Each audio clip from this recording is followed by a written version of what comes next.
দায়িত্ব নিয়ে কথা বলছি, আমাদেরকে দায়িত্ব দেন রাষ্ট্র পরিচালনার। ইনশাআল্লাহ এক টার্মের মধ্যে একটা দুর্নীতিমুক্ত রাষ্ট্র এবং প্রশাসন জাতির কাছে আমরা উপহার দেব ইনশাআল্লাহ। আল্লাহ যখন কোন জাতির উপর রহম বর্ষণ করেন, খোদার কসম খেয়ে বলি, সারা কাফের দুনিয়া, সারা দুনিয়ার বেঈমানরা মিলেও সেই মুসলিম জাতির অগ্রগতি ঠেকায় রাখতে পারে না। বৈষম্যহীন আন্দোলন হয়েছিল, বৈষম্যহীন দেশ গড়ার কথা বলে হাজারের বেশি বাংলার তামাম সন্তানেরা জীবন দিয়েছে। এরপরেও যদি আমরা একটা বৈষম্যহীন দেশ গড়তে না পারি, এই সকল শহীদদের আত্মার কাছে আমরা সকলেই দায়ী থেকে যাব। বলবেন সমাধান কি? হ্যাঁ মুসলমান, সমাধান একটাই, আল্লাহর কোরআনের পথে আসো, যেখানে কোনো ভাওতাবাজির স্থান নাই। আসো ইসলামী অর্থ ব্যবস্থার দিকে, ধোঁকাবাজির কোনো স্থান নাই। আসো ইসলামী কোরআনের অর্থ ব্যবস্থার দিকে, যেখানে গরিব মানুষকে প্রাধান্য দেওয়া হয়েছে, বড় লোককে নয়। এই নির্ভেজাল মোল্লাদের হাতে একটাবারের জন্য রাষ্ট্রকে দিয়ে দেখেন, 1 বছরের মাথায় আমার দেশের মুদ্রার মান, 5 বছরের মাথায় আমার দেশের মুদ্রার মান 50 টাকায় ডলার দিয়ে দেব ইনশাআল্লাহ। ক্ষমতা দেওয়ার মালিক কে? খুব ভালো করে মনে রাখতে হবে, ক্ষমতা দেওয়ার মালিকও আল্লাহ, ক্ষমতা নেওয়ার মালিকও আল্লাহ। আল্লাহ যখন কাউকে ক্ষমতা দিতে চান, পৃথিবীর তামাম শক্তি মিলে তাকে ক্ষমতা থেকে রুখতে পারে না। আল্লাহ যখন কারো কাছ থেকে ক্ষমতা কেড়ে নিতে চান, সারা দুনিয়ার সমস্ত শক্তি মিলেও ক্ষমতা আঁকড়ে ধরে থাকতে পারে না। মাক্কান্নাহুম ফিল আরদ, জমিনের ক্ষমতার চূড়ান্ত মালিক হলেন একমাত্র কে? আল্লাহ।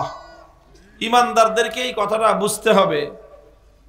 এবং এই জায়গা থেকে ইসলামী রাষ্ট্রবিজ্ঞানের যে সবচেয়ে বড় ভাইটাল পয়েন্ট, পৃথিবীর মানব রচিত অন্য যতগুলো রাজনৈতিক মতবাদ আছে, সবগুলো মতবাদের সাথে ইসলামের দৃষ্টিভঙ্গি, ইসলামের বিশ্বাস, ইসলামের আকীদার মৌলিক এই জায়গাটায় পার্থক্য আছে।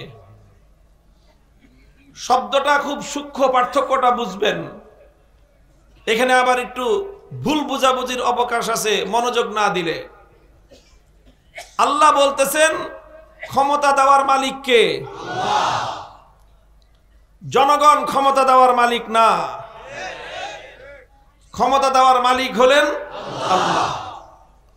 এই জন্য ইসলামী রাষ্ট্রবিজ্ঞানের মূল কথাই হলো government of the Allah, not government of the people.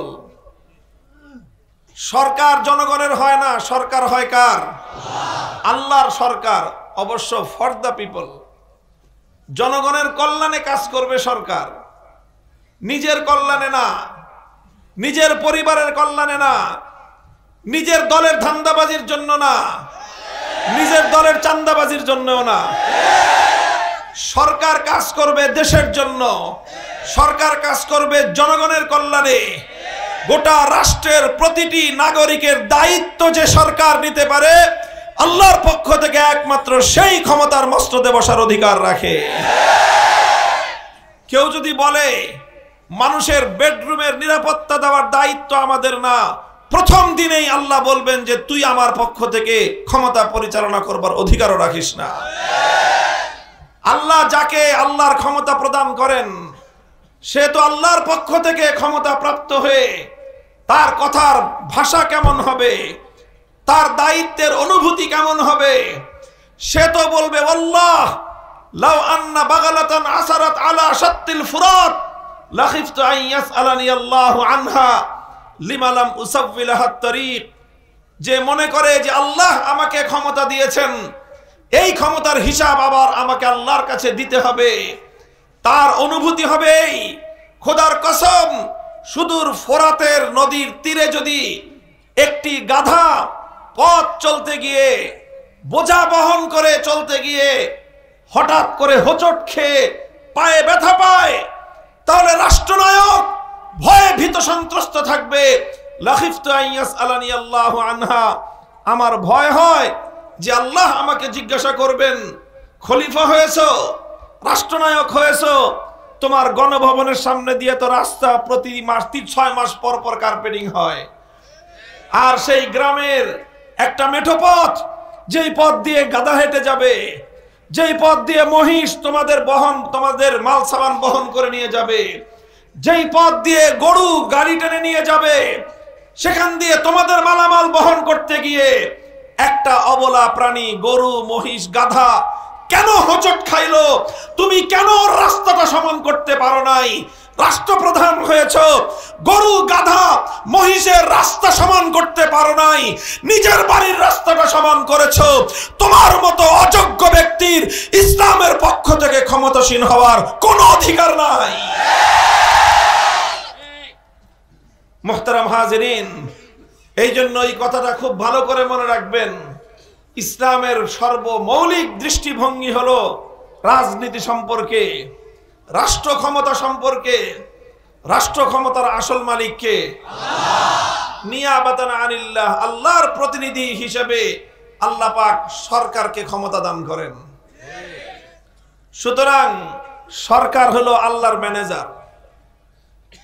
এক কথায় বলতে গেলে সরকার হলো কি? আল্লাহর ম্যানেজার। মালিক কে? চিৎকার করে বলেন, রাষ্ট্র ক্ষমতার মালিক কে? আল্লাহ হলেন রাষ্ট্র ক্ষমতার প্রকৃত মালিক, আর সরকার হলো ম্যানেজার। ম্যানেজার কিন্তু সব কাজ চালায়। কথা বলেন ঠিক কিনা?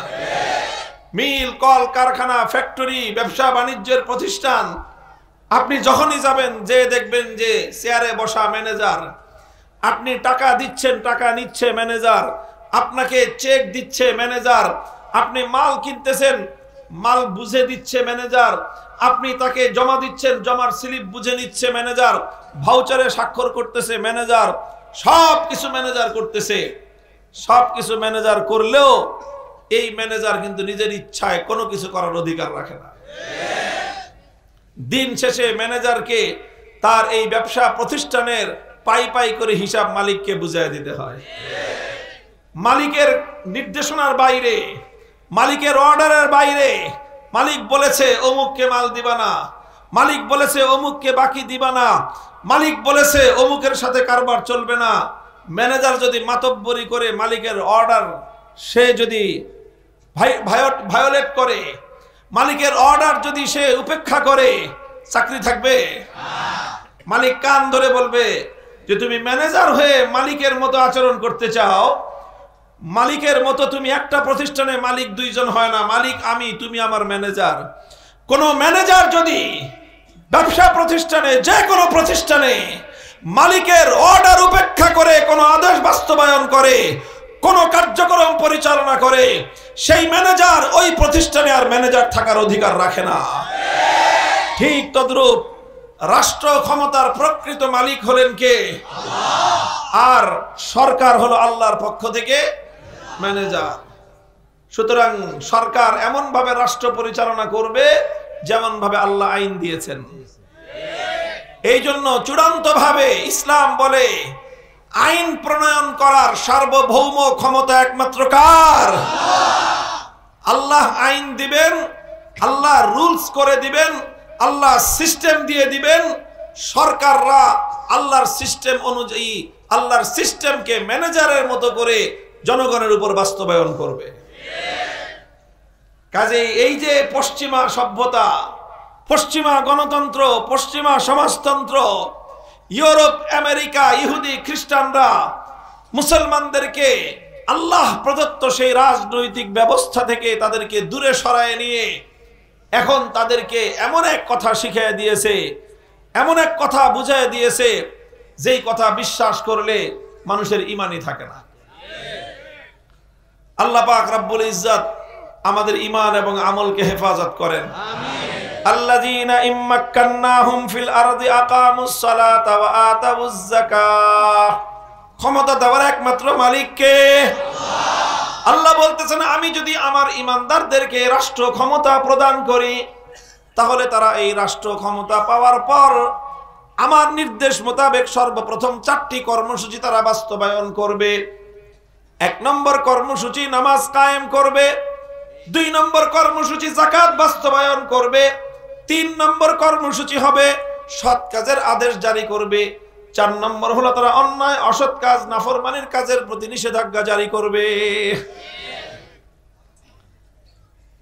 কথাটা পরিষ্কার হলো? পরিষ্কার? মুহতারাম হাজিরিন, আমি এখান থেকে আরো 2টা আলোচনায় যাব। এই কথাগুলি মনে রাখতে হবে, একটার পরে একটা, সিঁড়ির পরে যেরকম একটার পর একটা সিঁড়ি আসে, তো ওই সিঁড়ির ধাপে ধাপে আমাকে আলোচনার সামনের দিকে যেতে হবে। পিছনের কথা কিন্তু আপনারা ভুলতে পারবেন না, তাহলে সামনের আলোচনা বুঝে আসবে না। একটু মনোযোগ দিয়ে কথার খেয়াল করবেন। এখানে প্রথম একটা প্রশ্ন আসতে পারে যে আল্লাহ পাক রাষ্ট্র ক্ষমতা দিয়ে এত গুরুত্বের সাথে নামাজ আর রোজার কথা, নামাজ আর যাকাতের কথা কেন বললেন? আমরা তো মনে করি যে নামাজ আর যাকাত এটা তো হুজুরদের কাজ, এটা তো মসজিদ মাদ্রাসার কাজ। ক্ষমতায় যারা যাবে তারা গিয়ে তো ব্রিজ বানাবে, কালভার্ট বানাবে, রাস্তা বানাবে, মিল ফ্যাক্টরি বানাবে, এই করবে সেই করবে। নামাজ রোজা এটা আবার সরকারের কাজ হলো কেমনে? এটা হলো আমাদের সাধারণ মানুষের ধারণা। কথা বলেন ঠিক কিনা? এই জন্য আপনাদের কাছে যারাই যখনই সরকারে যাইতে চায় আইসা বলে আমারে ভোট দেন, আমি আপনার রাস্তাঘাট ঠিক করে দিব, আমারে ভোট দেন ব্রিজ কালভার্ট করে দিব, আমারে ভোট দেন বেকারদের চাকরি দিয়ে দিব, আমারে ভোট দেন সকলকে আমি টাকা পয়সা দিয়ে ভাসায় দিব, এই করব সেই করব, এত কিছু বলে। কিন্তু তারা তো কোনো সময় কথা বলে না যে আমাদেরকে ভোট দেন আমরা নামাজ কায়েম করব, আমাদেরকে ভোট দেন আমরা যাকাত বাস্তবায়ন করব। এই কথা বলার লোক কম, যারাও ছিল তারাও আজকে এগুলো বলে না। কেন বলে না? কারণ পাবলিক খায় না এগুলা। পাবলিক খায় কি? পাবলিক খায় হুজুর আমগো টাকা কি দিবেন সেটা কর, এই নামাজ যাকাত দিয়ে কি হবে আমাদের? ভাই, এই জন্য আমাদের নিজেদেরকে আগে, আমাদের নিজেদের যে বিশ্বাস, আমাদের নিজেদের যে স্বভাব, এটাকেও একটু পরিবর্তন করা দরকার। নামাজ এবং যাকাতের এতটা গুরুত্ব কেন? যে আল্লাহ পাক বললেন সরকার ক্ষমতায় এসে প্রথম কাজ হবে তার নামাজ ঠিক করা, তারপরের কাজ হবে তার যাকাত বাস্তবায়ন করা। এই 2টা কাজকে ইসলামী রাষ্ট্রবিজ্ঞানের মধ্যে, ইসলামী খেলাফত ব্যবস্থার মধ্যে এত গুরুত্বের সাথে আল্লাহ পাক রব্বুল আলামিন কেন উল্লেখ করলেন? মুহতারাম হাজিরিন, আমি আপনাদেরকে শুধু নামাজ, যাকাত আর এরপরে আমর বিল মারুফ আর নাহি আনিল মুনকার, এই 3টা বিষয় সম্পর্কে 3টা কথা বলি। দেখেন, ইসলাম বিশ্বাস করে যদি কোন সরকার, কোন জাতির মধ্যে নামাজ যদি ঠিক হয়ে যায়, আবার বলছি, কোন জাতির মধ্যে যদি নামাজ ঠিক হয়ে যায়, সেই জাতির দিন দুনিয়া অর্ধেকের চেয়ে বেশি এমনিতেই ঠিক হয়ে যাবে। বলবেন হুজুর কেমনে ঠিক হবে? আমি আপনাদেরকে একটা দৃষ্টান্ত দিয়ে বোঝাই, ঐতিহাসিক দৃষ্টান্ত। খলিফাতুল মুসলিমিন ওমরে ফারুক রাদিয়াল্লাহু আনহুর নাম শুনেছেন আপনারা? কারা কারা শুনছেন? আলহামদুলিল্লাহ। তারা তো আমাদের গর্বের ধন। অহংকার, খলিফা ওমরের নাম না নিলে পৃথিবীর ইতিহাসের মহানায়ক যারা, বিশ্ব ইতিহাসের সফলতম রাষ্ট্রনায়ক যারা, খলিফা ওমরের নাম না লিখলে সেই তালিকা কোনোদিন পূর্ণাঙ্গতা পাবে না। অর্ধ জাহানের শাসক ছিলেন, সাম্য এবং ইনসাফ কায়েম করে দুনিয়ার মানুষের ঘরে ঘরে ন্যায় এবং ইনসাফের পতাকা উড্ডীন করেছিলেন, মানুষের ঘরে ঘরে তার অধিকার পৌঁছে দিয়েছিলেন, দরিদ্র মানুষের ঘরে ঘরে নিজে পিঠে বোঝা বহন করে খাদ্য তাদের ঘরে পৌঁছে দিয়েছিলেন, প্রতিটি মানুষের জানমালের নিরাপত্তা প্রতিষ্ঠা করেছিলেন। তিনি এমন পরিবেশ কায়েম করেছিলেন যে একজন সুন্দরী নারী, একজন সুন্দরী যুবতী রমণী মূল্যবান অলংকার আদি পরে মাইলের পর মাইল পথ হেঁটে যেত, লা তাখাফু আহাদান ইল্লাল্লাহ, জমিনে এক আল্লাহ ছাড়া তার কাউকে ভয় করতে হতো না। এই যে এমন এক সোনার শাসন কায়েম করলেন, মানুষের শান্তি প্রতিষ্ঠা করলেন। কিসের মাধ্যমে করেছিলেন খলিফা ওমর? আমি খলিফা ওমর রাদিয়াল্লাহু আনহুর একটা ঐতিহাসিক উদ্ধৃতি আপনাদের কাছে উল্লেখ করে শোনাচ্ছি। বুখারী শরীফ সহ সমস্ত হাদিসের কিতাবগুলোর মধ্যে এই উদ্ধৃতিটি বর্ণিত আছে। খলিফা ওমর একবার তার রাষ্ট্রের সকল সরকারি কর্মকর্তাদের নামে একটা ফরমান জারি করলেন। রাষ্ট্রীয় ফরমান বুঝেন তো, সার্কুলার জারি করলেন। কি ছিল তার ভাষা? তিনি বললেন, দেখো, ইন্না আহাম্মা উমুরিকুম ইনদি আস-সালাহ ফামান হাফিজাহা ফাহুয়া লিমা সিওয়াহা আহফাজ ওয়া মান দাইয়াহা ফাহুয়া লিমা সিওয়াহা আদিয়া। খলিফা ওমর তার সকল গভর্নরদেরকে, রাষ্ট্রের বড় বড় আমলা কর্মকর্তাদেরকে লিখে পাঠালেন যে দেখো, তোমাদের সবচেয়ে গুরুত্বপূর্ণ দায়িত্ব আমার দৃষ্টিতে নামাজ। যেই গভর্নর, রাষ্ট্রের যেই কর্মকর্তা, সরকারের যেই প্রশাসক, সে নামাজকে যত্নের সাথে বাস্তবায়ন করবে, তার দ্বারা রাষ্ট্রের অন্য সকল দায়িত্ব এর চেয়ে আরো সুন্দরভাবে আঞ্জাম পাবে। যেই দায়িত্বশীল, যেই মন্ত্রী, যেই সচিব, যেই গভর্নর, যেই মেয়র তার ক্ষমতাসীন এলাকার মধ্যে সুন্দরভাবে নামাজ বাস্তবায়ন করবে, সেই দায়িত্বশীল তার ডিপার্টমেন্টের প্রত্যেকটা কাজ এর চেয়ে আরো সুন্দরভাবে আঞ্জাম দিতে পারবে। ওয়ামান দাইয়াহা ফাহুয়া লিমা সিওয়াহা আদিয়াউ। আর যেই দায়িত্বশীল, যেই মন্ত্রী, যেই সচিব, যেই রাষ্ট্রের কর্মকর্তা নামাজকে নষ্ট করবে, ফাহুয়া লিমা সিওয়াহা আদিয়াউ, ওরে একটা ব্রিজ বানাইতে দিলে ও ওই ব্রিজের মধ্যে রডের বদলে বাঁশ দিবে।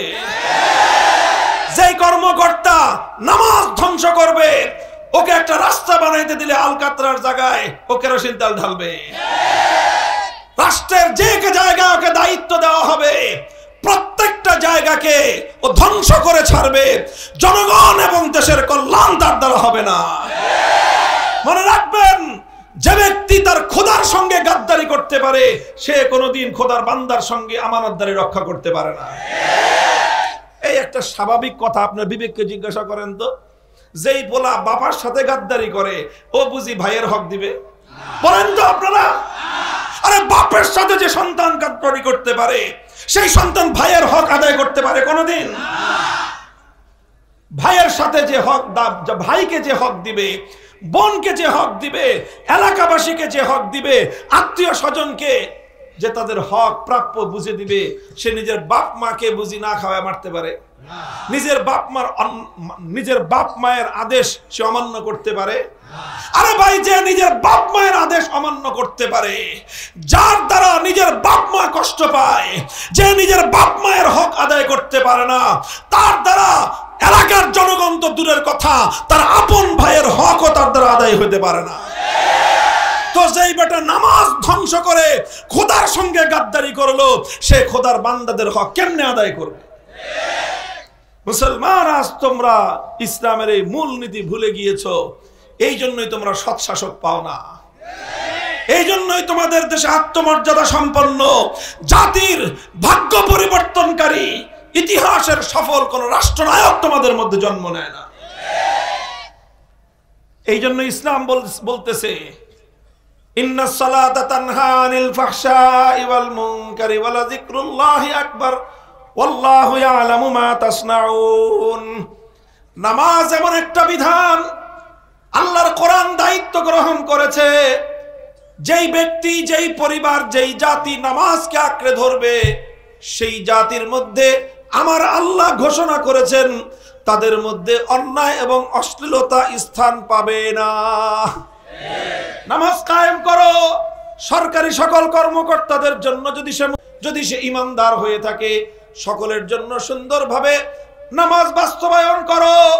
একজন মানুষ যখন নামাজে অভ্যস্ত হয়ে যাবে, 5 ওয়াক্ত যখন সে নামাজের হক আদায় করে আল্লাহ পাক রব্বুল আলামিনের সামনে যখন সে হাজিরা দিবে, সে 5 বার মনে করবে, আমি আমার আল্লাহর সামনে দাঁড়িয়ে জীবনের হিসাব দিচ্ছি। আল্লাহর কসম খেয়ে বলি, একদিন চুরি করতে পারে, 2 দিন চুরি করতে পারে, 3 নম্বর দিনে গিয়ে ওর বিবেক ওকে বাধা দিবে যে আল্লাহর কাছে তোর কি জবাব হবে। এই জন্য মনে করবেন না নামাজ শুধুমাত্র একটা ধর্মীয় বিষয়। নামাজ ইসলামের সবচেয়ে গুরুত্বপূর্ণ স্তম্ভ, কোনো সন্দেহ নাই। আসসালাতু ইমাদুদ্দিন, মান আকামাহা ফাকাদ আকামাদ্দিন ওয়া মান হাদামাহা ফাকাদ হাদামাদ্দিন। ইসলামের সবচেয়ে প্রধান খুঁটি হলো নামাজ। যে ব্যক্তি নামাজকে ঠিক রাখলো, ইসলাম ঠিক থাকলো। যেমন নাকি একটা ঘরের খুঁটি ঠিক থাকলে ঘর টিকে থাকে, বিল্ডিং এর পিলার ঠিক থাকলে বিল্ডিং টিকে থাকে। বিল্ডিং এর পিলার যদি ধসে যায়, সেই বিল্ডিং আর মানুষের আশ্রয়স্থল থাকে না, সেই বিল্ডিং মানুষের জন্য মরণ ফাঁদ হয়ে দাঁড়ায়। একটা বিল্ডিং এর জন্য পিলারের যেমন গুরুত্ব, মুসলমানদের জন্য নামাজের তেমন গুরুত্ব। যদি নামাজ বাস্তবায়ন করা হয় তাহলে সমাজ আর এইভাবে দুর্নীতির কালো চাদরে আবৃত থাকবে না। নামাজ বাস্তবায়ন করলে মুসলিম জাতির উপর খোদার রহমত বর্ষিত হবে। আল্লাহ যখন কোন জাতির উপর রহম বর্ষণ করেন, খোদার কসম খেয়ে বলি, সারা কাফের দুনিয়া, সারা দুনিয়ার বেঈমানরা মিলেও সেই মুসলিম জাতির অগ্রগতি ঠেকায় রাখতে পারে না।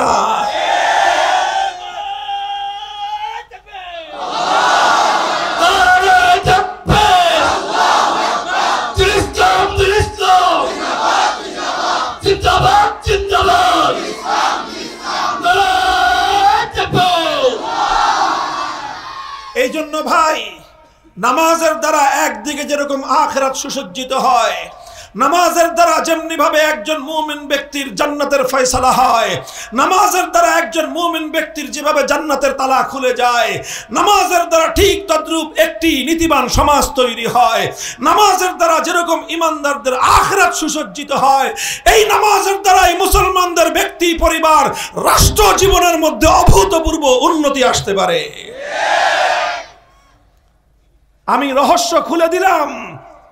ওমর রাদিয়াল্লাহু আনহুর জীবনী পড়েন, বড় বড় তার জীবনের বড় বড় যেই কর্মকাণ্ড ছিল, তার জীবনে উল্লেখযোগ্য সাফল্য যেগুলো ছিল, তার মধ্যে এটা অন্যতম যে তিনি রাষ্ট্রের প্রত্যেকটি সরকারি কর্মকর্তার জন্য গভীরভাবে লক্ষ্য রাখতেন তার নামাজ কি অবস্থা। যেই কর্মকর্তা নামাজে ফাঁকি দেয়, উনি তাকে দায়িত্বে রাখতেন না। যে তুমি নামাজে ফাঁকি দাও মানে আল্লাহরে ফাঁকি দাও। যে আল্লাহকে ফাঁকি দেয়, বান্দাকে সে কোনোদিনও হক পুরোপুরি দিতে পারে না। যতই কন আপনি, হুজুর অনেক ভালো মানুষ খালি নামাজে ফাঁকি দেয়, হইতেই পারে না রে ভাই। কেমনে হবে? নামাজে ফাঁকি দেওয়া মানে কাকে ফাঁকি দেওয়া?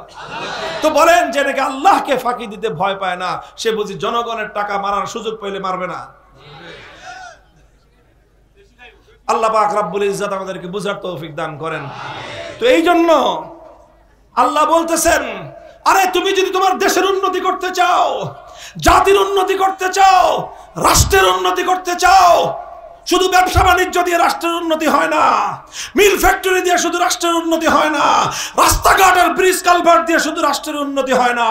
যে কোনো জাতির উন্নতির জন্য সর্বপ্রথম সেই জাতির মানুষের উন্নতির প্রয়োজন।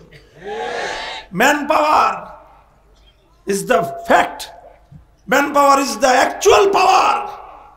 জনসম্পদ হলো প্রকৃত আসল সম্পদ।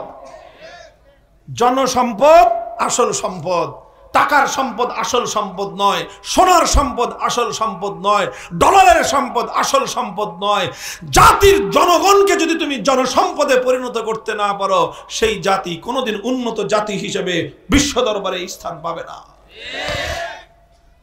আর জাতি সম্পদ, জাতির জনসম্পদ উন্নয়নের ক্ষেত্রে নামাজের চেয়ে, সালাতের চেয়ে বেশি কার্যকর ঔষধ আর দুনিয়াতে দ্বিতীয়টা নাই। এই জন্য আল্লাহ বলেছেন, প্রথম নামাজটাকে সুন্দরভাবে বাস্তবায়ন করো, দেখবা। শুধু ভাই রাষ্ট্রের কথা বলতেছি না, শুধু রাষ্ট্রের কথা বলতেছি না। আপনি যে কোনো প্রতিষ্ঠান পরিচালনা করেন, গার্মেন্টস, মিল, ফ্যাক্টরি, ব্যবসা বাণিজ্য, যে কোনো আপনি আপনার ব্যবসা প্রতিষ্ঠানের মধ্যে সকল কর্মকর্তা কর্মচারীদের জন্য সুন্দরভাবে নামাজের ব্যবস্থা করেন। আপনার ফ্যাক্টরিতে যেন কোনো বেনামাজি না থাকে, প্রত্যেকটা মানুষের জন্য নামাজের ব্যবস্থা করেন। নামাজের টাইমে ফ্যাক্টরি বন্ধ রাখেন, বন্ধ রাখতে না পারলে শিফট করেন, 2 শিফটে হবে, 1 শিফট আগে নামাজ পড়বে, তারপরে তারা কাজে যোগদান করবে, এরপরে আবার আরেক শিফট নামাজে যাবে। এইভাবে আপনার ফ্যাক্টরিতে, আপনার মিল কলকারখানায়, আপনার ব্যবসা প্রতিষ্ঠানে শতভাগ এমপ্লয়ি যদি নামাজি হয়, খোদার কসম খেয়ে বলি আপনার ব্যবসা প্রতিষ্ঠানে ইনশাআল্লাহ অন্য 10টা ব্যবসা প্রতিষ্ঠানের চেয়ে বরকতের দিক থেকে, নীতির দিক থেকে, দুর্নীতি মুক্ত হওয়ার দিক থেকে অগ্রসর হবে। অ্যাপ্লাই করে দেখেন না আমার আল্লাহর বিধানটা। আমরা তো চিন্তা করি যে আমার কর্মচারী নামাজ পড়তে গেলে তো লস, নামাজ পড়তে গেলে টাইম যাবে, জোহরের সময় আধা ঘন্টা, আসরের সময় 20 মিনিট, মাগরিবের সময় 15 মিনিট।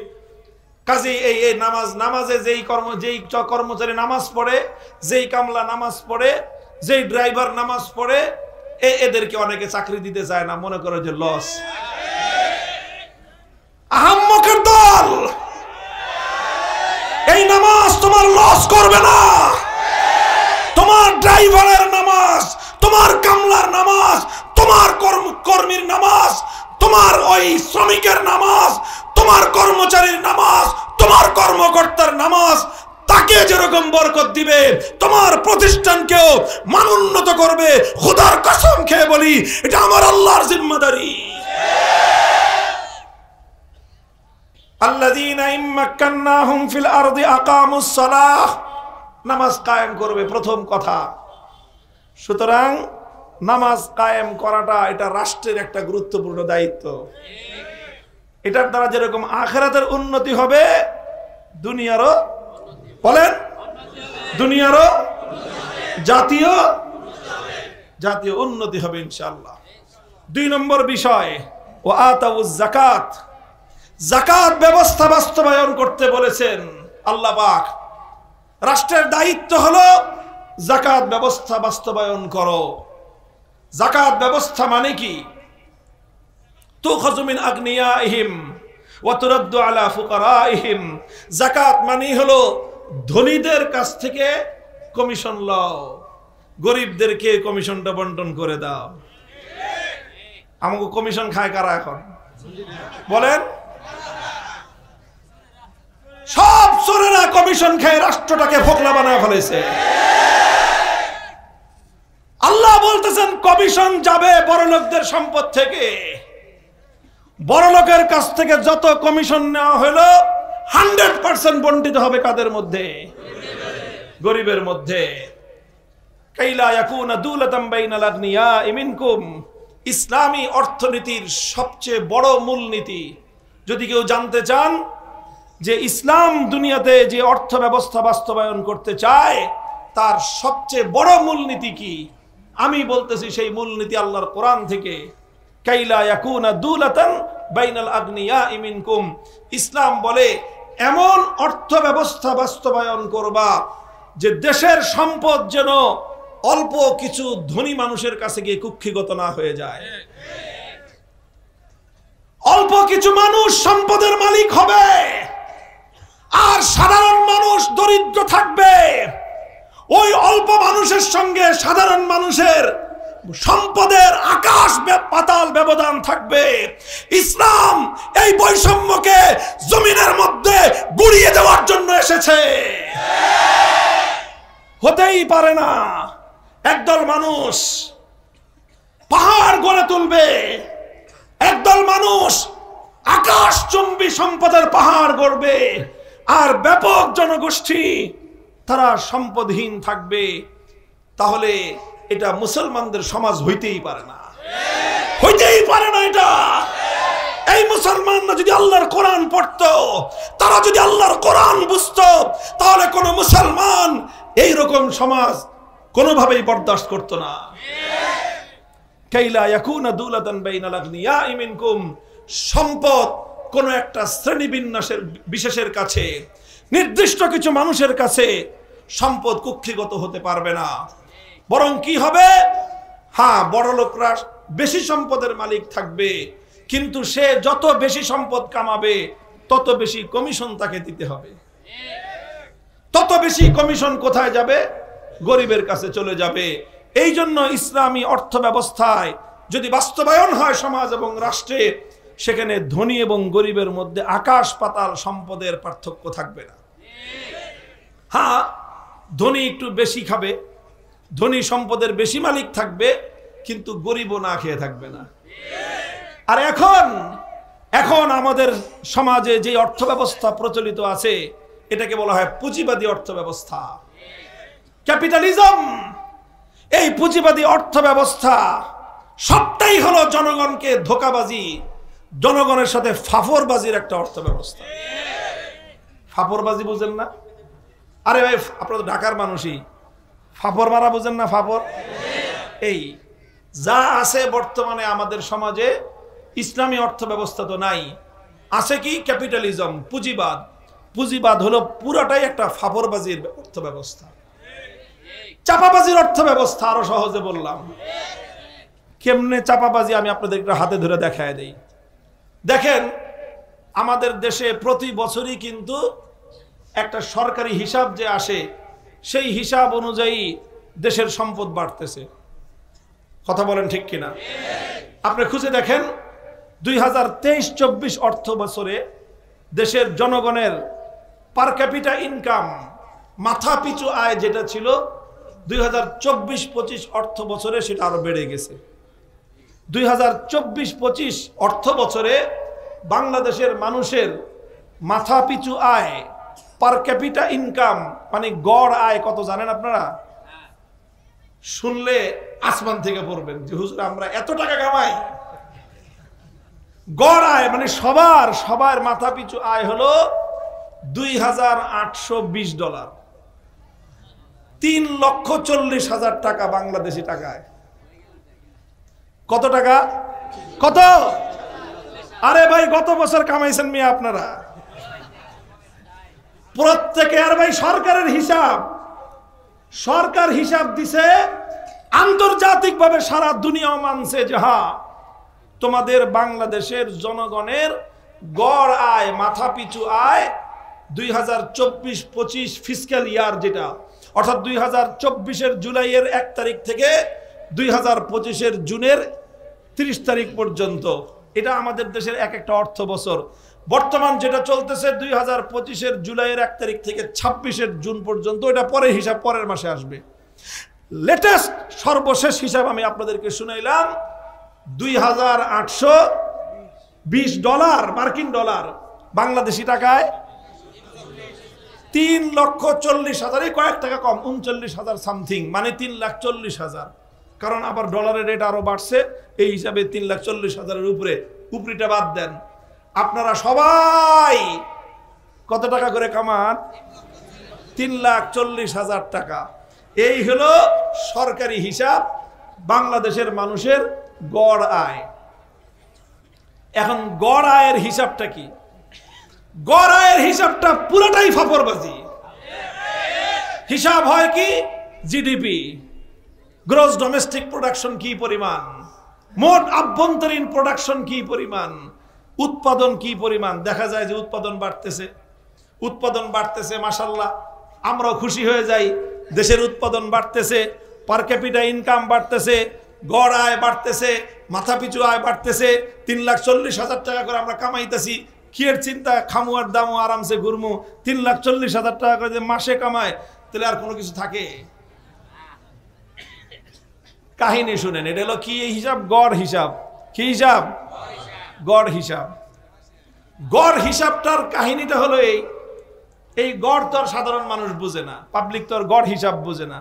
গড় হিসাব বুঝে যারা অনেক উচ্চ শিক্ষিত, অনেক স্মার্ট, অনেক হ্যান্ডসাম, তারা এই গড় হিসাব করে চলে। তো এক বেটা এরকম খুব জেন্টলম্যান, সে রাস্তা দিয়ে হাঁটতে হাঁটতে এক জায়গায় গিয়ে পৌঁছছে, সেখান দিয়ে তার একটা খাল পার হইতে হবে। এখনো সামনে গিয়ে চিন্তা করতেছে এই খালটা পার হওয়া যাবে কিনা। এটা পাশে দেখে একটা চাষা ভুষা কৃষক মানুষ, আরে জিজ্ঞেস, এই বেটা এই খাল পার হওয়া যাব? কয় না, খাল পার হওয়া যাবে না, খালের মাঝখানে আপনার ঠাই হবে না। কেন ঠাই হবে না? খালের মাঝখানে কয় হাত পানি? কয় 4 হাতের বেশি পানি আছে। আর আপনার হাইট হলো 3.5 হাত, তো 3.5 হাত মানুষ 4 হাত পানি দিয়ে পার হয় কেমনে? কয় খারাপ, তুই হিসাবের এত সিস্টেম জানোস না, আমি এটার সিস্টেম বের করতেছি। কি হিসাব বাইর করবেন? কয় মাপ মাঝখানে কয় হাত, কয় 4 হাত। ওই পারে মাপ কয় হাত, কয় 1 হাত। এই পারে মাপ কয় হাত, কয় 1 হাত।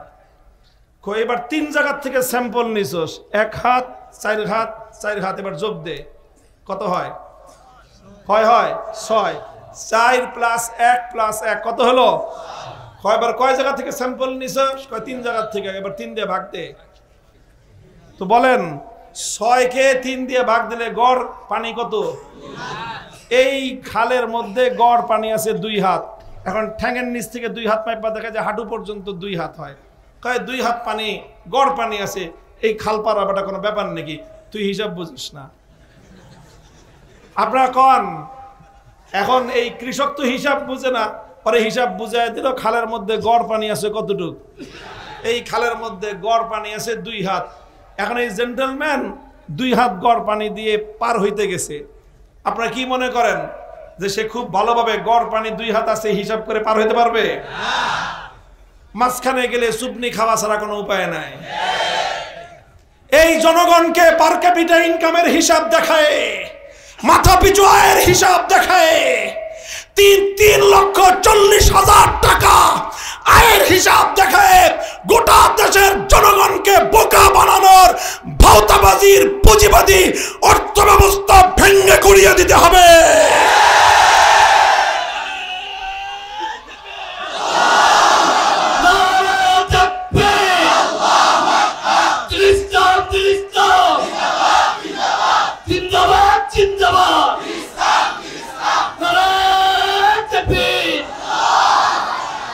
আপনাদেরকে আরেকটা ইন্টারেস্টিং ইনফরমেশন দিয়ে আমি আপনাদেরকে খুব মজার একটা তথ্য।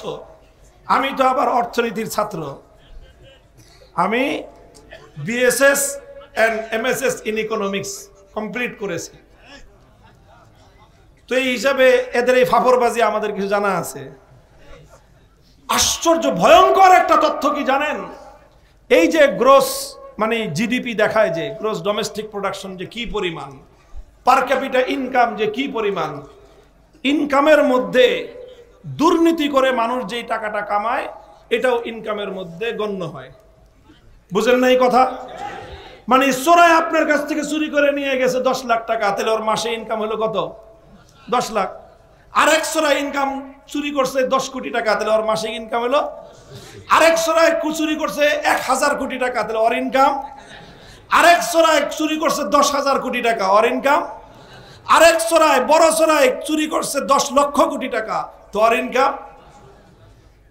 এই সব চোরাদের যে চুরি, এই চুরি হলো সব এই আপনার পার ক্যাপিটা ইনকামের মধ্যে গণে। পার ক্যাপিটা ইনকাম যে 3,40,000 মাগনায় হয়েছে নাকি রে ভাই? এই দেশের জনগণের সম্পত্তি যিনি চুরি করছে, চুরি করে করে সুইস ব্যাংকে নিয়ে জমা করছে, চুরি করে নিয়ে আমার দেশের গরিব মেহনতি মানুষের মাথার ঘাম পায়ে ফেলানো ট্যাক্সের পয়সা চুরি করে করে বিদেশে যারা বেগম পাড়া করেছে, ওই বেগম পাড়ার সম্পত্তি যোগ দিলে তো পার ক্যাপিটা ইনকাম বাড়বেই। হিসাব নিয়ে দেখেন, আমি আপনাদেরকে যে তথ্য দিলাম খবর নিয়ে দেখেন যে এগুলোকেও ইনকামের মধ্যে হিসাব করা হয়। দুর্নীতি করে যে টাকা কামায়, তো স্বাভাবিকভাবেই দেশের মধ্যে যখন দুর্নীতি বাড়ে পার ক্যাপিটা ইনকামও বাড়ে। বলেন দুর্নীতি যদি বাড়ে জনগণের লাভটা কি হয়? আরে ভাই, গোটা জনগণের সম্পদ এটা ফোকরা করে তলাবিহীন ঝুড়িতে পরিণত করে দেশের সম্পদ, জনগণের সম্পদ পাচার করলো, অন্য দেশে নিয়ে গেল। এক এলাকার সম্পদ এভাবে আরেক এলাকায় নিয়ে সেই এলাকায় নিজের আখের গোছানো ইসলামী অর্থনীতির মূল দৃষ্টিভঙ্গির খেলাফ। আপনারা বলেন জাকাত বাস্তবায়ন হলে হুজুর লাভ কি? বেটা, জাকাত বাস্তবায়ন হলে লাভ মানে, জাকাত বলতে কি বুঝছো তোমরা? জাকাতের একটা মূল নীতি হলো তুখাযু মিন আগনিয়াইহিম ওয়া তুরাদ্দু আলা ফুকারাইহিম। যেই এলাকা থেকে জাকাত উত্তোলন করা হবে সেই এলাকার অভাবী মানুষ বেঁচে থাকতে অন্য কোন এলাকায় জাকাত ট্রান্সফার করা যায় না।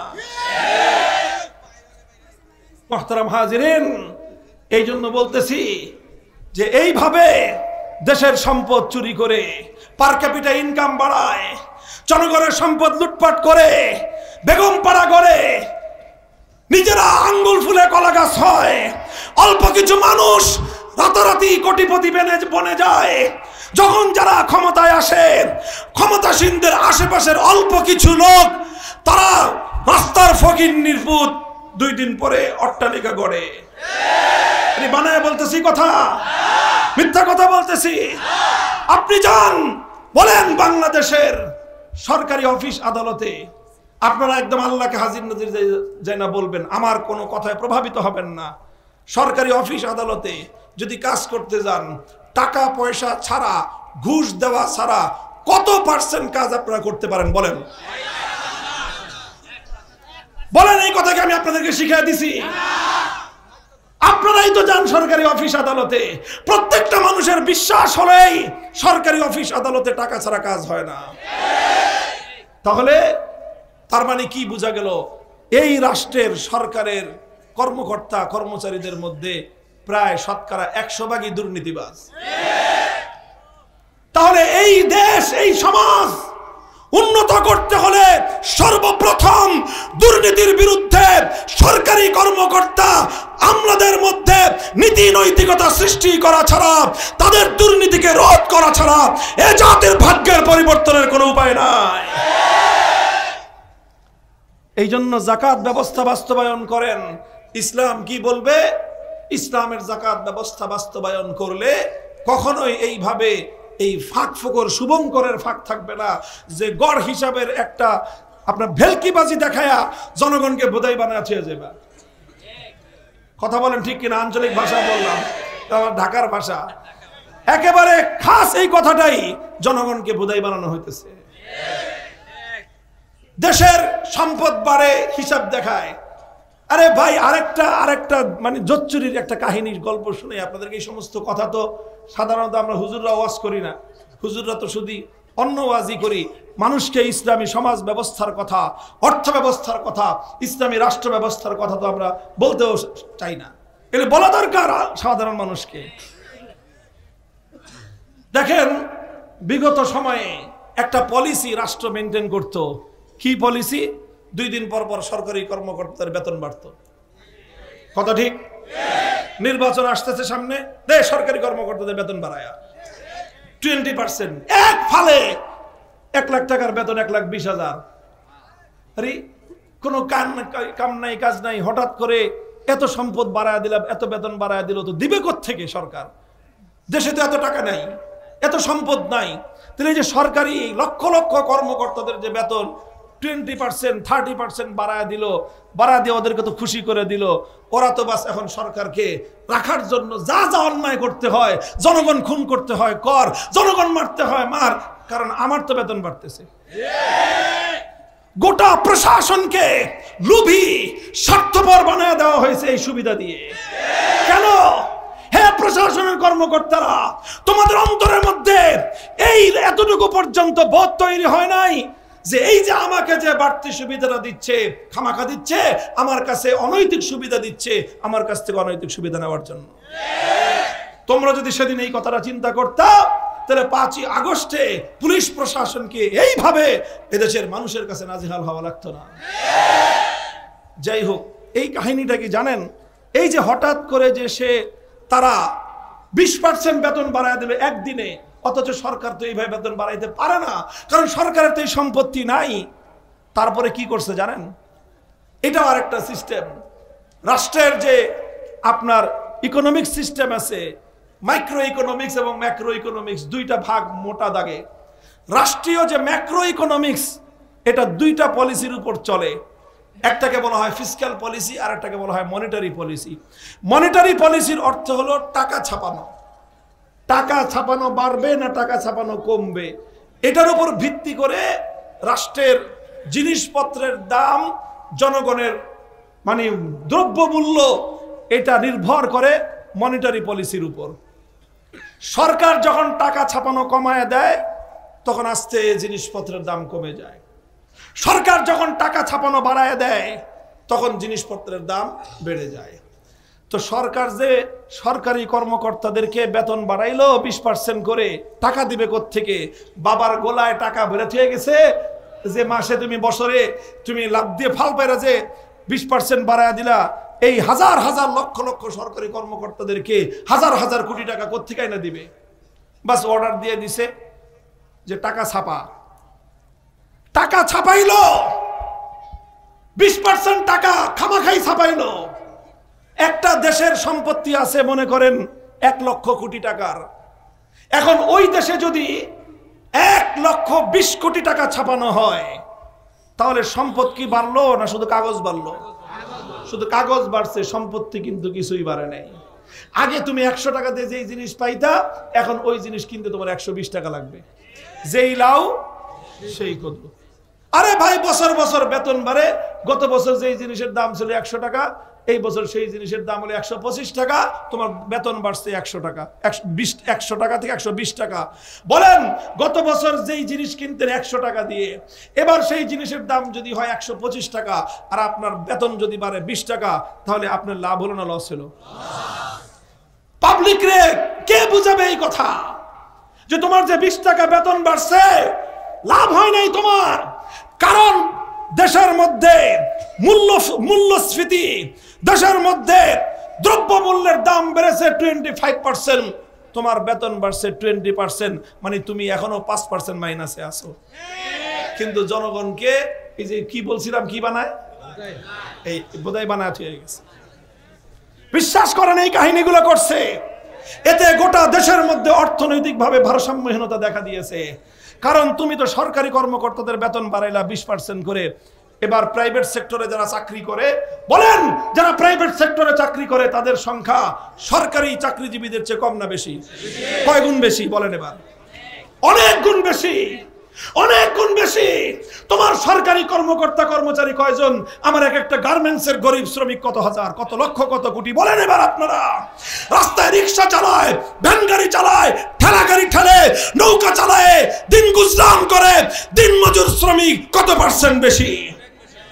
তুমি যে 20% ফাল দিয়া সরকারি কর্মকর্তাদের বেতন বাড়াইয়া ওদের সুবিধা দিয়া তুমি যে তোমার ক্ষমতার কাছে পাকাপোক্ত করলা, এবার দেশের সাধারণ মানুষ এদের বেতন কে বাড়াবে বলেন? এদের তো বেতন বাড়ে নাই। সরকারি কর্মকর্তাদের বেতন যখন বাড়ছে, বাজারে জিনিসপত্রের দাম বেড়ে গেছে, কারণ সরকারি কর্মকর্তাদের বেতনও বাড়লো 20%, ঘুষ বাড়ছে আরো বেশি। এখন অল্প কিছু মানুষের কাছে সম্পত্তির পাহাড় জমেছে, পাহাড় গড়েছে, পাহাড় সম সম্পদ নিয়ে বাজারে জিনিসপত্র কিনতে গেলে বড় মাছগুলি সব কিনে ফেলায়, ভালো ভালো মাখনগুলি সব তারা খায়। সাধারণ মানুষ, তার কাছে তো ওই পরিমাণ টাকা বাড়ে নাই। সেই ক্ষেত্রে গোটা সরকার, গোটা রাষ্ট্রের মধ্যে, জনগণের মধ্যে অর্থনৈতিক ক্রাইসিস দেখা দেয় এবং তাদের মধ্যে বৈষম্য দেখা দেয়, তাদের মধ্যে হতাশা তৈরি হয়। তারা প্রথমে খুশি হয়েছিল যে আমার 10% বেতন বেড়েছে, যে দেখে জিনিসপত্রের দাম বেড়েছে 25%, তখন মাথার চুল ছিঁড়া ছাড়া সাধারণ মানুষের কোনো উপায় থাকে না। বলবেন সমাধান কি? হ্যাঁ মুসলমান, সমাধান একটাই, আল্লাহর কোরআনের পথে আসো, যেখানে কোনো ভাওতাবাজির স্থান নাই।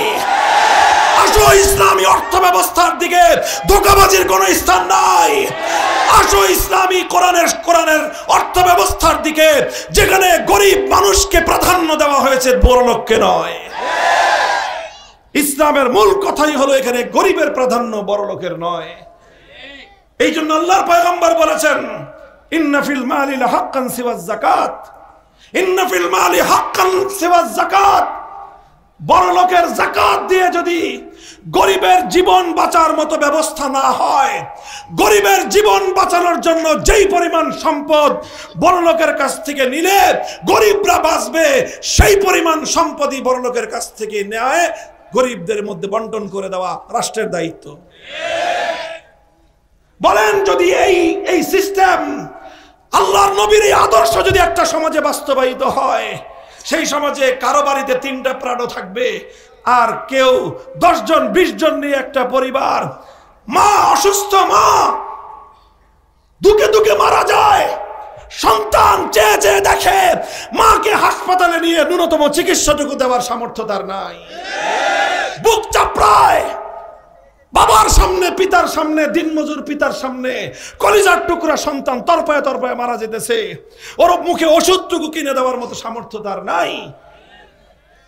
বলেন, এই বাপকে কি সান্ত্বনা দিবেন আপনি? দোস্ত, আমরা যে বলি, আমরা যে চিৎকার করি, আমাদেরকে তোমাদের কাছে পাগল মনে হয় না? মনে করো যে তোমরা আমরা শুধু ধর্ম বেঁচে খাই। নাউজুবিল্লাহ। আমরা ধর্ম বেচি না, আমরা ধর্মের জন্য জীবন দিতে চাই। আমরা ইসলামকে দিয়ে স্বার্থ উদ্ধার করি না, জনগণের দুয়ারে দুয়ারে ইসলামের কল্যাণ আমরা পৌঁছে দিতে চাই।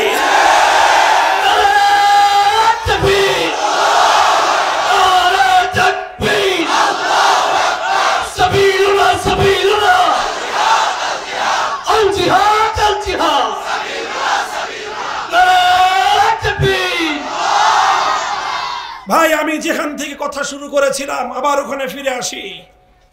আল্লাহ যদি ইমানদারদেরকে রাষ্ট্র ক্ষমতা দান করেন, প্রথম কাজ হবে তাদের আকামুস সালাত, নামাজ কায়েম করবে।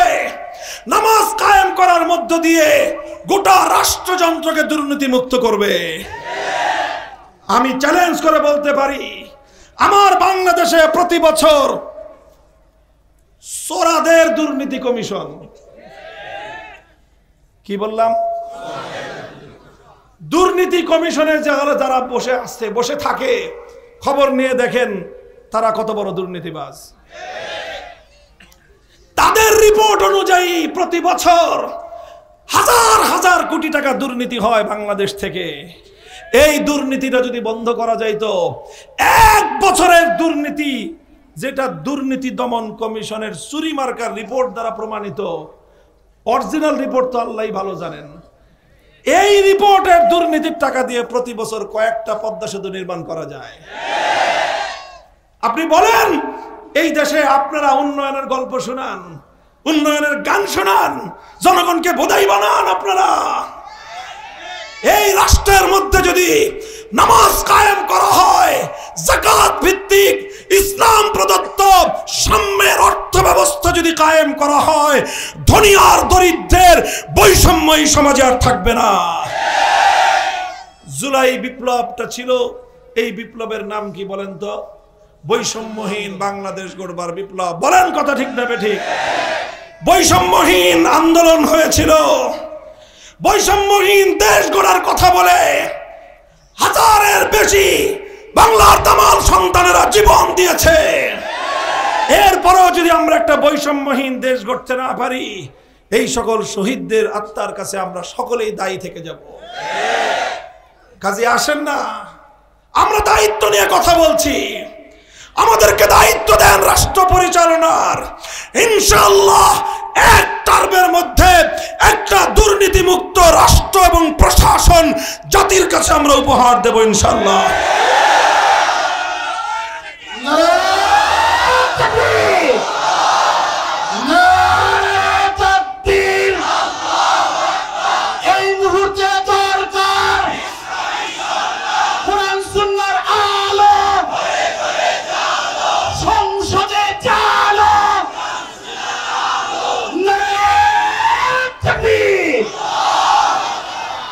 আপনারা অনেকে মনে করতে পারেন যে হুজুর মাইক পাইছেন খালি কয়ে যেতেছেন, না না, হুজুরদের এই সমস্ত কথা শুধু এখন আর থিওরিটিক্যাল নয়। মোল্লা মৌলবীরা কতটুকু কি পারে, আজকের 2025 সালের পৃথিবী তার জাজ্জল্য সাক্ষী।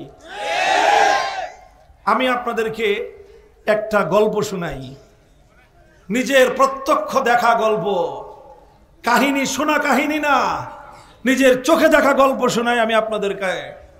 এর আগে আপনাদের একটা অবস্থা বুঝাই যে নিজেরা কোন অবস্থায় ছিলাম আর মোল্লা মৌলবীরা কোন অবস্থায় থাকে। বেশ কিছুদিন আগে একটা রাষ্ট্রের একজন পররাষ্ট্রমন্ত্রী ছিল। কি ছিল? খুব হায়ার এডুকেটেড, অনেক উচ্চ শিক্ষিত, সারা জীবন বিদেশে বড় বড় এজেন্সিতে, বড় বড় এই আপনার জাতিসংঘ মাতিসংঘ এই সমস্ত জায়গায় বড় বড় পদে ছিল। তারপরে এই দেশে আইসা সরকারে এমপি হয়ে, মন্ত্রী হয়ে, পররাষ্ট্রমন্ত্রী হয়ে গেল। সেই দেশের পররাষ্ট্রমন্ত্রী সে একবার আরেকটা রাষ্ট্রকে ঘোষণা করলো যে অমুক রাষ্ট্রের সাথে তো আমাদের সম্পর্ক স্বামী আর স্ত্রীর মতো। এই যে কথাটা পররাষ্ট্রমন্ত্রী বলছিল, এটা তো উগান্ডার পররাষ্ট্রমন্ত্রী, তাই না?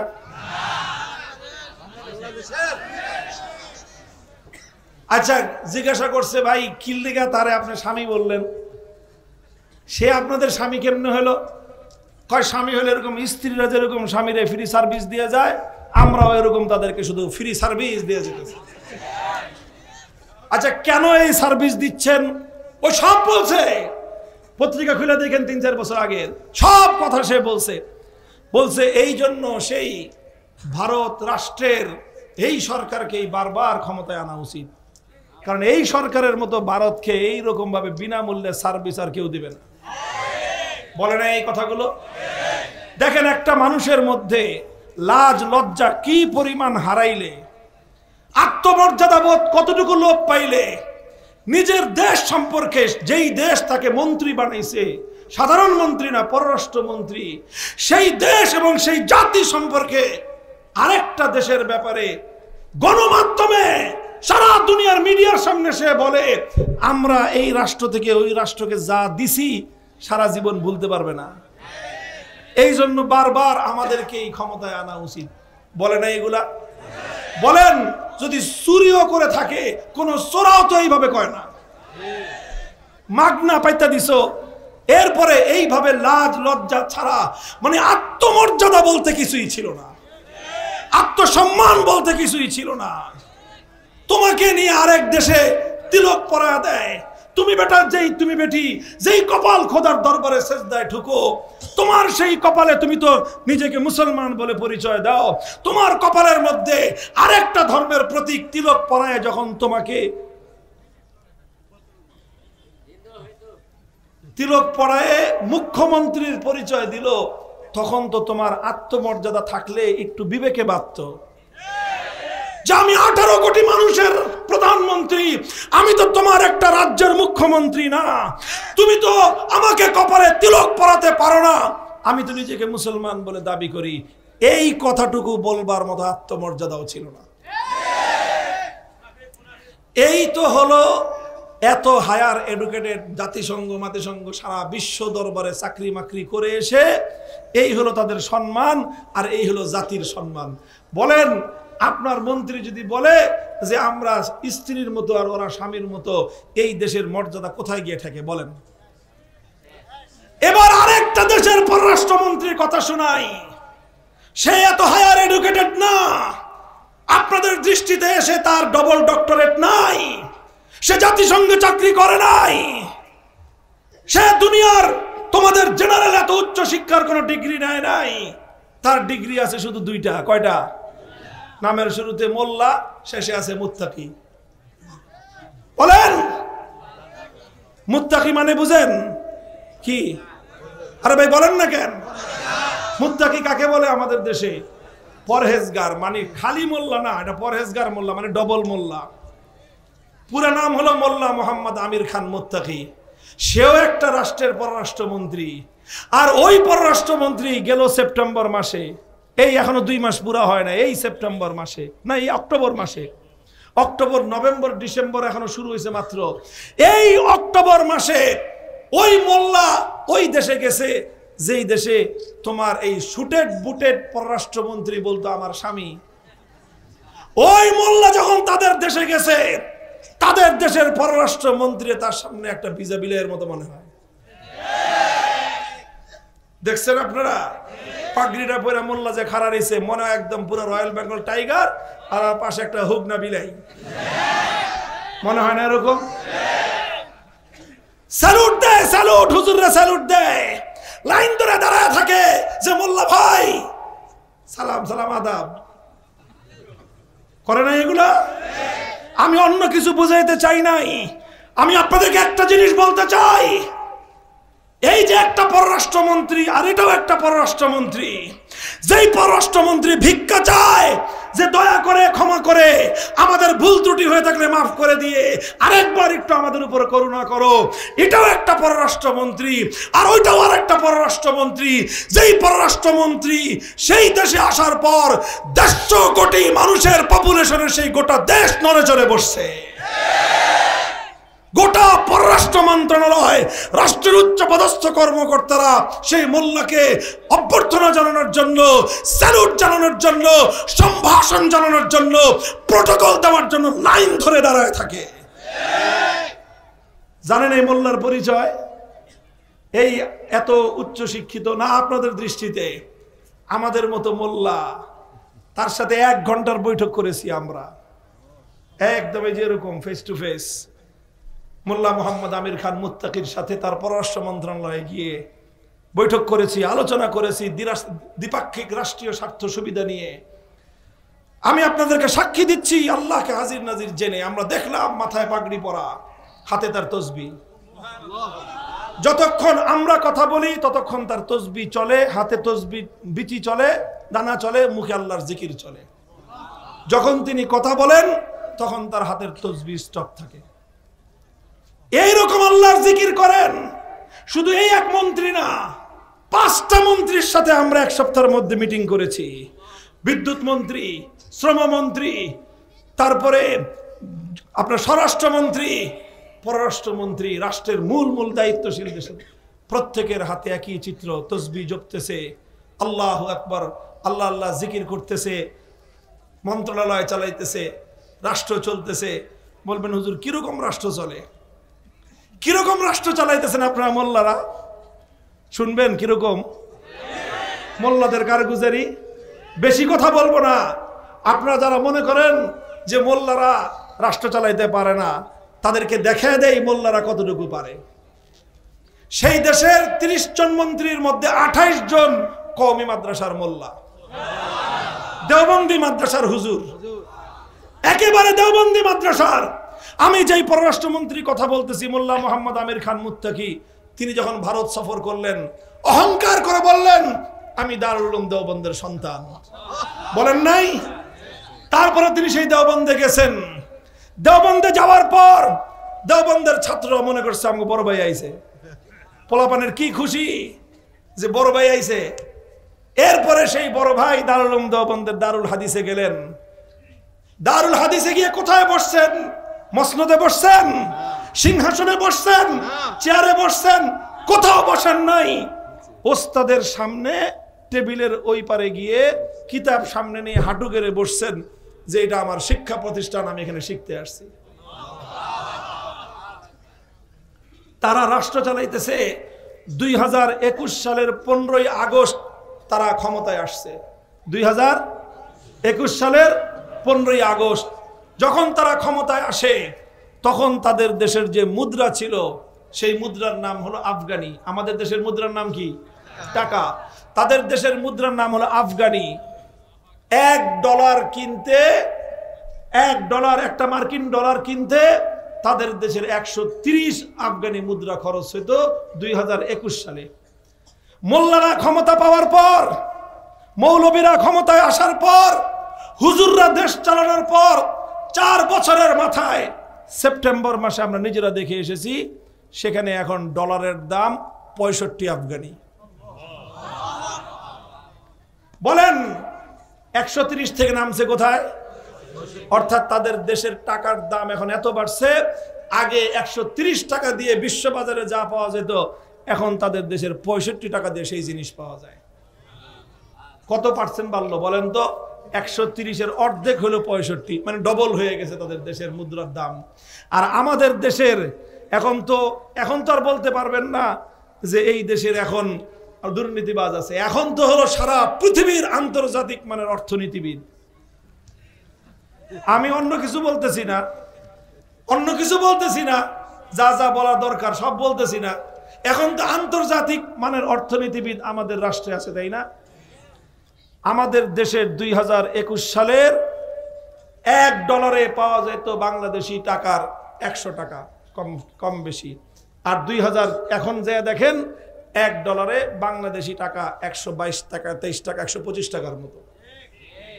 তাহলে বলেন 4 বছরে আপনার দেশের টাকার দাম কমলো 25 টাকা, ওদের দেশের টাকার দাম বাড়লো 65 টাকা। তো বলেন এটা তো হুজুররাই করছে, মোল্লারা করেছে। 30 জন মন্ত্রীর মধ্যে 28 জনই মোল্লা, কওমি মাদ্রাসার আলেম। আমরা গেছি এক দেশের, এক প্রদেশের 33টা প্রদেশ। আমাদের বাংলাদেশ হলো আপনার কত, এই 80,000 কিলোমিটার না, কত কিলোমিটার, 76,000-এর মতো মনে হয়, 76 বা 78 বা এরকম কাছে। সেই দেশটা হলো 6.5 লক্ষ বর্গ কিলোমিটার। বাংলাদেশটাকে 8 গুণ 8 ডবল করলে যত বড় রাষ্ট্র হবে। এত বিশাল রাষ্ট্র চালাইতেছে মোল্লারা চালাচ্ছে 33টা প্রদেশ। এক প্রদেশের গভর্নরের সাথে দেখা করতে গেলাম, কই আছে, সবক পড়াইতেছে, হেদায়াত জিলদে সানি পড়ায়, হেদায়াত জিলদে সানি পড়াইতেছে। আপনি একটু বসেন, আপ্যায়ন করল গভর্নর সাহেব, সবক পড়াইছে আমলের কথা। এখনো মাদ্রাসার মোল্লাগিরি ছাড়ে নাই। জিজ্ঞেস করলাম যে ভাই, রাষ্ট্র চালাইবেন না মোল্লাগিরি করবেন? কে আমাদের আমিরুল মুমিনিনের নির্দেশ যে যেই সমস্ত হুজুররা আগেও সবক পড়াইতো, মন্ত্রী মিনিস্টার হওয়ার পরে মাদ্রাসায় সবক পড়ানো বন্ধ করলে চাকরি থাকবে না। ভাই একেবারে খালেস মোল্লা, পিওর মোল্লা, অন্য কিছু নাই, ভেজাল নাই কোনো। এই নির্ভেজাল মোল্লাদের হাতে একটা বারের জন্য রাষ্ট্রকে দিয়ে দেখেন। 1 বছরের মাথায় আমার দেশের মুদ্রার মান, 5 বছরের মাথায় আমার দেশের মুদ্রার মান 50 টাকায় ডলার দিয়ে দেবো ইনশাল্লাহ।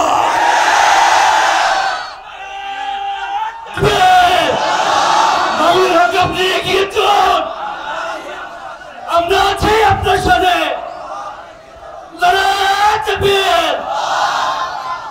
মুহতারাম হাজিরিন, কথা আপনাদেরকে এই জন্য বললাম, কারণ বাস্তব দৃষ্টান্ত না দিলে আপনারা বিশ্বাস করতে চাইবেন না। আরেকটা আশ্চর্য তথ্য দিয়ে আমি এই চ্যাপ্টার শেষ করতেছি। আমি যেই কথাটা বলতে চেয়েছিলাম, ইসলামী অর্থ ব্যবস্থার সৌন্দর্য হলো এমন অর্থ ব্যবস্থা হইতে হবে, শুধু গড় হিসাব দিয়ে এই ভাওতাবাজি বা পাবলিক রে বোধাই বানানোর হিসাব না।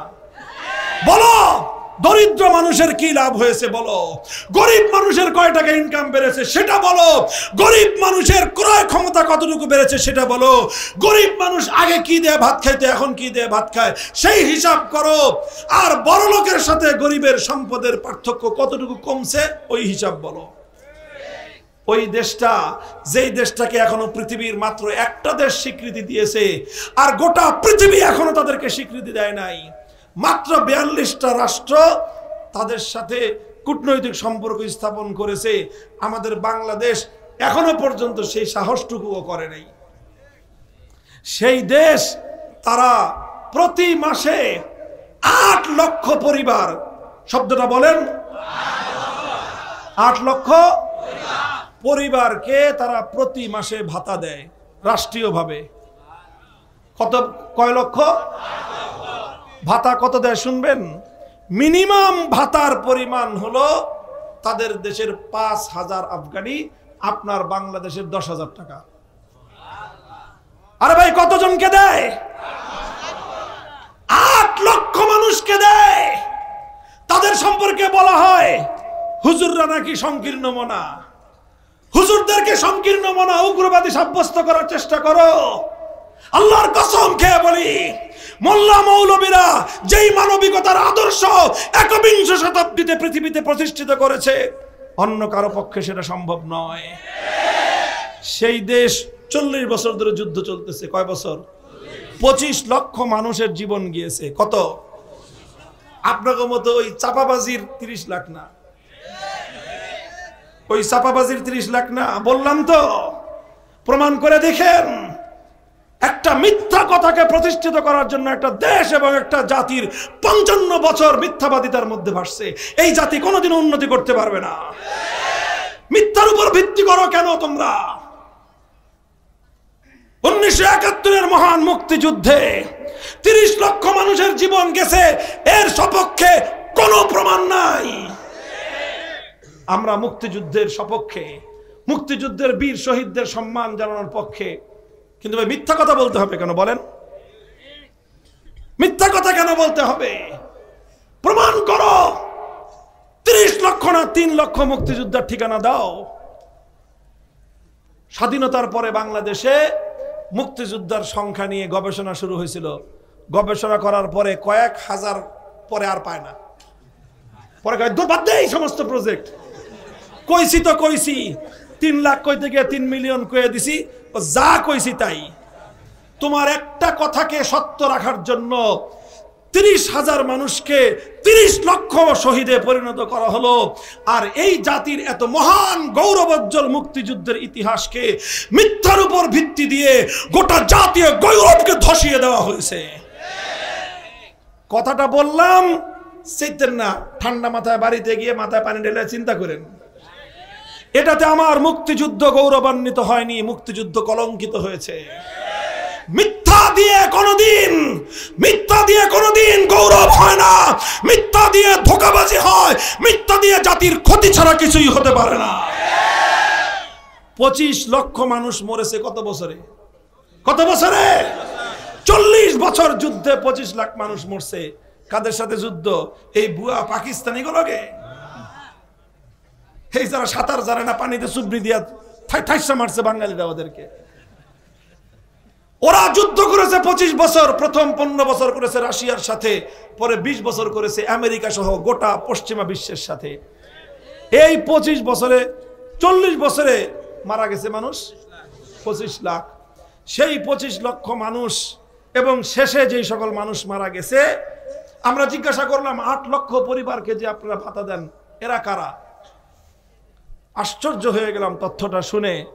বলল যে আমাদের পক্ষের যারা মারা গেছে তাদেরকেও দেই, আমাদের বিপক্ষে যুদ্ধ করতে গিয়ে যে সমস্ত সৈনিকরা মারা গেছে আফগানিস্তানের স্থানীয়, তারা তো দোষ করেছে, তারা মরে গেছে, তার এতিম সন্তান কি অপরাধ করেছে? তার বিধবা স্ত্রী কি অপরাধ করেছে? এই জন্য সরকার ওই সকল সৈনিকদের যারা মুসলমানদের বিরুদ্ধে যুদ্ধ করতে গিয়ে, ইমারতের বিরুদ্ধে যুদ্ধ করতে গিয়ে বিপক্ষের শত্রুর সৈনিকদের যে সমস্ত ইতিম এবং বিধবা, তাদেরকেও প্রতি মাসে 10,000 টাকা করে ভাতা দেয়। আনো মোল্লা মৌলবীরা এগুলো করে দেখায়া দিয়েছে দুনিয়াকে। এরপরেও যদি আপনারা মনে করেন যে মোল্লা মৌলবীরা পারে না, আপনাদের কপাল কোনোদিন বদলাবে না। আলহামদুলিল্লাহ, দায়িত্ব নিয়ে কথা বলছি। ইসলাম অনুযায়ী যদি দেশ চালানো হয়, আল কোরআনের অর্থ ব্যবস্থা দিয়ে যদি জাতি পরিচালিত করা হয়, আমরাও আমার নবীর মতো ঘোষণা দিতে পারবো, মান তারাকা দাইনান আও যায়ান ফাইলাইয়া ওয়া মান তারাকা মালান ফালিওয়ারাসাতিহি। আল্লাহর নবী যেদিন পবিত্র মদিনা শরীফে বাইতুল মাল কায়েম করেছিলেন, যেদিন ইসলামী রাষ্ট্রের ঘোষণা দিয়েছিলেন, আমার নবীর ঘোষণা ছিল কোন মানুষ যদি মারা যায়, মৃত্যুর সময় যদি সে কোনো সম্পদ রেখে যায়, তার সম্পদ তার ওয়ারিশরা ভোগ করবে। সে যদি কোনো ঋণ রেখে যায়, আমি শোধ করব। পারবা? বলো বাংলাদেশের রাষ্ট্রনায়করা, এই ঘোষণা দিতে তোমাদের বুকের পাটা আছে? আমরা পারবো, আমরা বলবো, আমার নবীর আদর্শ চিন্তা করবো ইনশাআল্লাহ। আমরা সেই আদর্শ বাস্তবায়ন করে দেখায় দেব। জনগণ সম্পদ রেখে মারা গেলে তার ওয়ারিশানরা ভোগ করবে। কোন মানুষ ঋণ রেখে মারা গেলে আমরা তার ঋণ শোধ করব। ইয়েতিম রেখে গেলে আমরা সেই ইয়েতিমের ভরণ পোষণের দায়িত্ব নেব।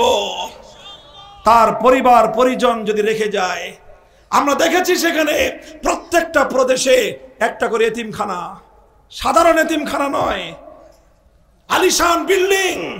এতিমখানার মধ্যে সুন্দর চমৎকার সুইমিং পুল, সামনে পার্ক। জিজ্ঞাসা করলাম এত আলিশান ব্যবস্থা কেন? বলে যে এদের বাবারা, এদের মায়েরা জীবন দিয়ে এই দেশকে এই জায়গায় রেখে গেছে, সুতরাং এই সন্তানদেরকে সর্বোচ্চ উন্নত ব্যবস্থাপনা দিয়ে শিক্ষা দীক্ষা দেওয়া আমাদের সমাজ এবং রাষ্ট্রের দায়িত্ব। মুহতারাম হাজিরিন, কথা আরেক দিকে যাওয়ার ছিল, যেই দিকে গেছে এদিকেই আমি কথা সমাপ্ত করব। আপনাদেরকে আমি একটা কথাই বলতে চাই, ওই দেশ এইভাবে কেমনে করতে পারছে, আখেরি রহস্যটা বলে দিয়ে যাই। ওই দেশে একটা মন্ত্রণালয় আছে, পৃথিবীর কোনো দেশে সেই মন্ত্রণালয় নাই। কি বললাম বলেন তো কথাটা? ওই দেশে একটা মন্ত্রণালয় আছে, আজকের পৃথিবীতে কোনো দেশে সেই মন্ত্রণালয় নাই। বুঝছেন কথাটা? মন্ত্রণালয়টা কি? নাম হলো ওয়াজারাতুল আমরি বিল মারুফ ওয়ান নাহি আনিল মুনকার। আমর বিল মারুফ এবং নাহি আনিল মুনকারের ওয়াজারাত মন্ত্রণালয়। অর্থাৎ সৎ কাজের আদেশ জারি করা আর অসৎ কাজের বিরুদ্ধে নিষেধাজ্ঞা জারি করার মন্ত্রণালয়। এই মন্ত্রণালয়ের দুইজন মন্ত্রী, একজন ফুল মন্ত্রী আর একজন ডেপুটি মিনিস্টার। ফুল মন্ত্রীকে আমরা পাই নাই, ডেপুটি মিনিস্টারকে পাইলাম। রাষ্ট্রের মধ্যে দ্বিতীয় বড় বুজুর্গ, সবচেয়ে বড় বুজুর্গ মনে করা হয় আমিরুল মুমিনিনকে, আর দ্বিতীয় বড় বুজুর্গ মনে করা হয় সেই রাষ্ট্রের এই আমর বিল মারুফ এবং নাহি আনিল মুনকার মন্ত্রীকে। এত বড় বুজুর্গ, আল্লাহু আকবার। জিজ্ঞাসা করলাম যে হুজুর এইটা কি মন্ত্রণালয় করলেন আপনারা? পৃথিবী আমাদের দেশে তো এই সমস্ত মন্ত্রণালয় নয়। আমাদের দেশে কত রকম মন্ত্রণালয় আছে, যুব মন্ত্রণালয়, ক্রীড়া মন্ত্রণালয়, গান মন্ত্রণালয়, নাচ মন্ত্রণালয়, পাট মন্ত্রণালয়, কত রকম মন্ত্রণালয় আছে। আপনারা আবার এটা কি দেখাইলেন?